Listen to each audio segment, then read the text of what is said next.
What's up? Honorman26 here. I'm here to give you my videos where I will review ROH Manhattan Mayhem IV and CZW Best of the Best 10. Both shows were awesome. I definitely recommend picking both up. Alright, let's start with the ROH Manhattan Mayhem IV. I was actually at this show live, so I definitely wanted to review it on DVD and then see it. Of course, you have the main event of Roderick Strong versus Eddie Edwards for the ROH World title. That moment happens, and I'll get into that match a little later, but let's start with Adam Cole and Kyle O'Reilly versus Michael Elgin and Mike Mondo.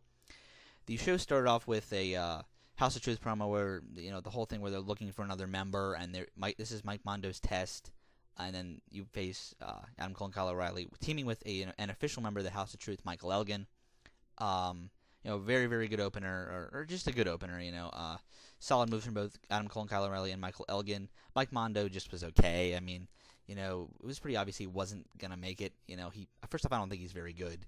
And then he just was okay here, and, it's his first trip to NYC, and, obviously it wasn't over. So a lot of things factored in here, but still was a good match, and he botched the ending. So 3 stars, and then we got to Grizzly Redwood versus Tomasso Ciampa. This is the worst match of the night or of either card. However, it was still entertaining. Mia Yim was damn impressive with the move she did, like in high heels. She did like a running drop kick, which was damn impressive, and I'm glad she did it because the more this NBC group gets over, the better they come off when they try and bring in people like Dave Taylor and when they're bringing in Rhino for Best in the World. Still a very enjoyable match from Ciampa and Grizzly Redwood, 2 stars. Then we got to a promo back and forth. The Embassy attacked Grizzly Redwood after the match, leading to Steve Corino to come out for the save, and then came to a head-to-head promo between him and Mike Bennett, and then Mike Bennett and his match started, saying how he didn't want to fall off the wagon, and that storyline, the start of it, the real first instances of it, at least in a match-wise. Very entertaining match. I'd like to see these guys go a lot longer, It was very entertaining for, especially with their styles kind of clashed. Both of them kind of wrestle a slower style, so it was good to see them against each other here. 2.25 stars. I'd like to see more of this because it obviously leads to bigger and better things. So there's that. Then we get to J. Mark Briscoe versus the All Night Express. This is the start of their feud.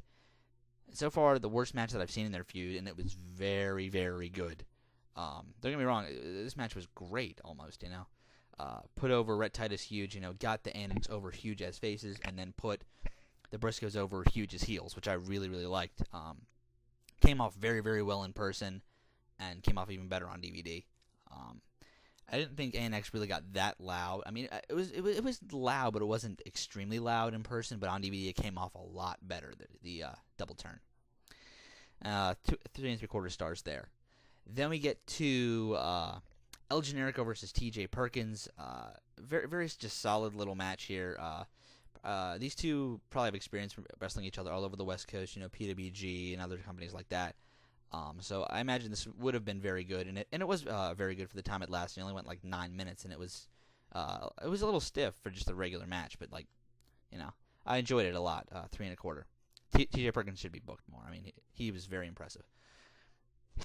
And then we get to the Kings of Wrestling versus Homicide and Hernandez.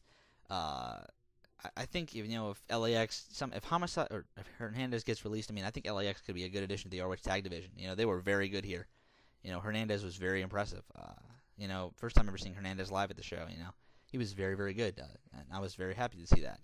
Especially because I don't watch TNA all that much anymore. I watched it last night and it sucked, but outside of Austin Aries, that was very good. But back to the review. Just great stuff from Homicide and Hernandez here. This is probably probably the best Homicide match since his return to Ring of Honor. And then the Kings of Wrestling are always great. Love to see it here. 3.75 stars. Maybe a little bit of a better finish, but that's just me being picky. Then we get to the semi-main event of Christopher Daniels versus Davey Richards. A pure match. It had a couple botches in it, and outside of that, it was just completely solid. Not as good as their match from Richards versus Daniels. However, it was still very, very good. Definitely loved watching it. These two have great chemistry. Richards has great chemistry, it seems like, with everyone. So I loved seeing this here. 4 stars. Great match. Then we got to the reason why you buy this DVD, and now my second best match this year. Roderick Strong versus Eddie Edwards. Just a complete, great, awesome moment, just everything wrapped into one. First off, before even the title change, this match was going on to being one of the best matches of the year. Just the drama in it, the belief that Edwards could make it. And, this match was, in retrospect, had started building in November of 2010 when Edwards won Survival of the Fittest. And it's been building since then. When is he going to cash in? And he cashed in right before the Atlanta shows, And they were doing videos on ROHWrestling.com of how, maybe even looking past this match, so it was even more of a shock when Edwards won it. And just that added to this match. It was so awesome. This is the second best match I've ever seen live behind Steen and Generico. It was so great being there live for this, And, until about an hour before I wasn't going to this show, go back to my live review for how that happened. But, this was just such an awesome thing to see on DVD. Such a great moment. I had to go back and watch this several times because it was just that good. 4 3/4 stars, second best match this year. Go out of your way and pick up this DVD. It was awesome. I loved it. Can't say enough about it. It gets an 8.75 on my scale. Just a slight hint away from being an amazing show, which is 9.0 on my scale. Just because Edwards and Strong is just so much better than everything else on the card. But there are still 4 other great matches, good to great matches that you need to see. So definitely pick up this DVD. Then let's start the review of the CZW show. CZW Best of the Best 10. I believe their second longest running tournament other than Cage of Death or show in general. I've known about CZW since 2007, around there, so that might not be right. More knowledgeable CZW fan might have to correct me in the comments. Who knows? Or I might be right. Who knows? CZW starts with Best of the Best starts with 4 quarterfinal matches of which are each triple threat matches. The first one was Zack Sabre Jr. versus Akuma versus Jonathan Gresham, and then the other 3 matches. Then the winners of those matches, the winner of the first 2 matches face each other, and then the third and fourth quarterfinals face each other. The winners of those go on to the finals. So, the first one was Zack Sabre Jr. versus Akuma versus Jonathan Gresham. This match was a little botchy here and there, but still was very entertaining. Kind of surprising with who won. But I really did like it still. Probably the worst match of the night, but that's not a bad thing. 2 3/4 stars.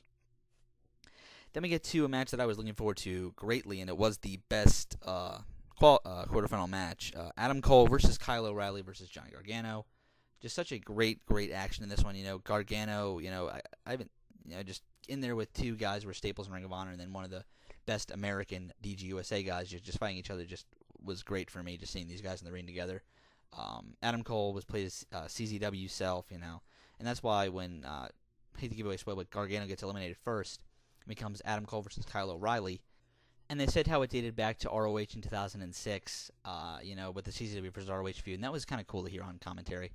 Just a very, very good match, the best one of the quarterfinals, and 3.5 stars. Then we get to the third one, Daisuke Sekimoto versus Brandon Gatson versus Chuck Taylor. Good match here. This just gets bumped up because Daisuke Sekimoto is so awesome. It's a good match, but then just Daisuke Sekimoto makes it just insane and awesome, and with just how much of a power guy he is. 3.25 stars. Just Daisuke Sekimoto makes this match. Gatson and Taylor are both impressive, but just Sekimoto's just over the top here. Then we get to slightly not the best quarterfinal, but it was still very, very entertaining, and was the shortest one, and it was the best one for the time it went. Sami Callihan versus Jake Crist versus AR Fox. You would know Jake Crist from Irish Airborne, the better of the 2, probably. Jake Crist is more of the high flyer, and the other one is Dave Crist, I think. The other one is a better technician, so it's good to see Crist here. AR Fox is damn impressive. He was damn impressive on the DGUSA show I saw in Atlanta, and he was even more impressive here. And Callihan is just probably the most over guy in CZW. So, these 3 just really, really work together well. AR Fox just busted his ass here, and he bumped his ass off and just looked really, really good. He kind of rose his profile, especially in CZW, based off of this match. So, very, very good, 3.5 stars. Then we get to not the best match of the night, but it was still one of the 3 great matches of the night.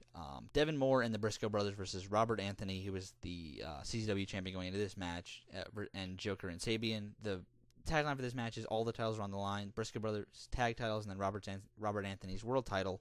Whatever team wins leaves with all the gold. So a guaranteed title change. Either Joker and Sabian are going to win the tag titles, or Devon Moore is going to win the world title. Just a great match, great drama.